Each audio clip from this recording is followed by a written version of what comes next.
Bidar breaking news. Bidar ನಗರದಲ್ಲಿ ರಾತ್ರೋರಾತ್ರಿ ಗುಂಡಿನ ಸದ್ದು. ಆತ್ಮರಕ್ಷಣೆಗಾಗಿ ರೌಡಿ ಶೀಟರ್ ಮೇಲೆ ಫೈರ್ ಮಾಡಿದ ಸಿಪಿಐ. ಚಿಕಿತ್ಸೆಗೆಂದು ನ್ಯೂಟನ್ ಪೊಲೀಸ್ ಠಾಣೆಯಿಂದ ಬ್ರೀಮ್ಸ್ ಆಸ್ಪತ್ರೆಗೆ ಕರೆದೊಯ್ಯುವಾಗ ರೌಡಿ ಶೀಟರ್ ರಸೂಲ್ ಕಿರಿಕ್ ಮಾಡಿದ್ದಾನೆ. ತಪ್ಪಿಸಿಕೊಳ್ಳಲು ಯತ್ನಿಸಿ ಸಿಪಿಐ ಕೈಗೆ ಚಾಕುವಿನಿಂದ ಇರಿದ ರೌಡಿ ಶೀಟರ್. ಬೀದರ್ನ ನ್ಯೂಟನ್ ಪೊಲೀಸ್ ಠಾಣೆಯ ಸಿಪಿಐ ಸಂತೋಷ್ಗೆ ಚಾಕು ಇರಿತ. ಬೀದರ್ನ ಹೃದಯ ಭಾಗದಲ್ಲಿರುವ ಸಾಯಿ ಸ್ಕೂಲ್ ಆವರಣದ ಬಳಿ ಫೈರ್. ತಪ್ಪಿಸಿಕೊಳ್ಳಲು ಯತ್ನಿಸಿದಾಗ ಗಾಳಿಯಲ್ಲಿ ಒಂದು ಸುತ್ತು ಗುಂಡು ಹಾರಿಸಿದ ಸಿಪಿಐ. ವಾರ್ನಿಂಗ್ ಫೈರ್ ಮಾಡುತ್ತಲೇ ಚಾಕು ತೆಗೆದು ಸಿಪಿಐ ಕೈಗೆ ಇರಿದ ರೌಡಿ ಶೀಟರ್ ರಸೂಲ್. ಚಾಕು ಇರಿತದ ಬಳಿಕ ಆತ್ಮರಕ್ಷಣೆಗಾಗಿ ರಸೂಲ್ ಬಲಗಾಲಿಗೆ ಫೈರ್ ಮಾಡಿದ ಸಿಪಿಐ ಸಂತೋಷ್ ಅವರು.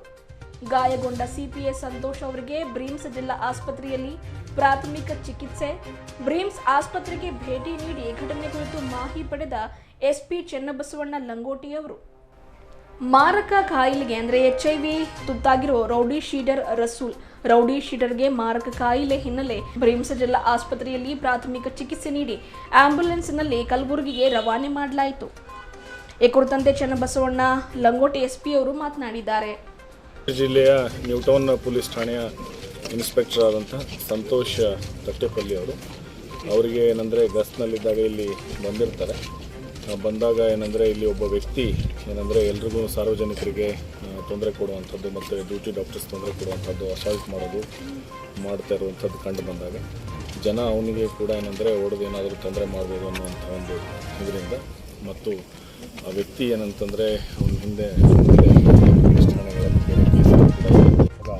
ಅವನು ಸೆಲ್ಫ್ ಕೆಲವೊಂದು ಇನ್ಫ್ಲಿಕ್ಟು ಮಾಡ್ಕೊಂಡಿರ್ತಾನೆ. ಅವಾಗ ಅವನ ಹತ್ರ ಒಂದು ವೆಪನ್ನು ಇರ್ತದೆ, ಅದನ್ನು ಕಸ್ಕೊಂಡು ಠಾಣೆಗೆ ಏನಂದರೆ ಕರ್ಕೊಂಡು ಹೋಗಿ ಆ ಟೈಮಲ್ಲಿ ಏನಂದರೆ ಪ್ರಕರಣ ದಾಖಲಿಸಬೇಕು ಅಂತಂದರೆ ಠಾಣೆನಲ್ಲೂ ಗಲಾಟೆ ಮಾಡ್ತಾನೆ.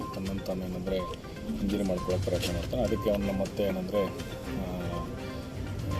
ಇಲ್ಲಿ ಹಾಸ್ಪಿಟ್ಲಿಗೆ ತೊಗೊಂಬರ್ಬೇಕು ಅಂಥೇಳಿ ಹತ್ತಿಸ್ಕೊಂಡು ಬರೋ ಸಂದರ್ಭದಲ್ಲಿ ಸಾಯಿ ಗ್ರೌಂಡ್ ಬಳಿ ಏನಂತಾರೆ ಪೊಲೀಸರಿಗೆ ತಳ್ಳಿಬಿಟ್ಟು ಏನಂದರೆ ಆ ಬಾಗಿಲನ್ನ ಓಪನ್ ಮಾಡಿ ತಳ್ಳಿಬಿಟ್ಟು ಹೋಗ್ತಾನೆ. ಆಮೇಲೆ ಪೊಲೀಸರ ಕಡೆಗೆ ನಡೆಯೋಕೆ ಹೋದಾಗ ಕಲ್ಲು ಹೊಡೆದಾಗ ಅವಾಗ ನಮ್ಮ ಇನ್ಸ್ಪೆಕ್ಟರ್ ಏನಂತಾರೆ ಒಂದು ವಾರ್ನಿಂಗ್ ಮಾಡಲಿಕ್ಕೆ ಒಂದು ಏರ್ ಫೈರ್ ಮಾಡ್ತಾರೆ ಫಸ್ಟ್ ಆದರೂ ಅವನ ಬಳಿ ಇನ್ನೊಂದು ಬಚ್ಚಿಟ್ಕೊಂಡಂಥ ಇನ್ನೊಂದು ಚಾಕುನ ತಗೊಂಡು ಅವ್ರ ಮೇಲೆ ಎಡಗೈಗೆ ಹಲ್ಲೆ ಮಾಡಿದ್ದಾನೆ. ಆಮೇಲೆ ಆ ಸಂದರ್ಭದಲ್ಲಿ ಅವರು ತಮ್ಮ ಅಂದರೆ ಅವನಿಗೆ ಕೊಲೆ ಮಾಡೋ ಉದ್ದೇಶದಿಂದ ಏನಂದರೆ ಅಸಾಲ್ಟ್ ಮಾಡಿದ್ದಾನೆ. ಆ ಒಂದು ಹಿನ್ನೆಲೆಯಲ್ಲಿ ಅವರು ಏನಂತಾರೆ ಅವನಿಗೆ ಕಾಲಿಗೆ ಫೈರ್ ಮಾಡಿದ್ದಾರೆ.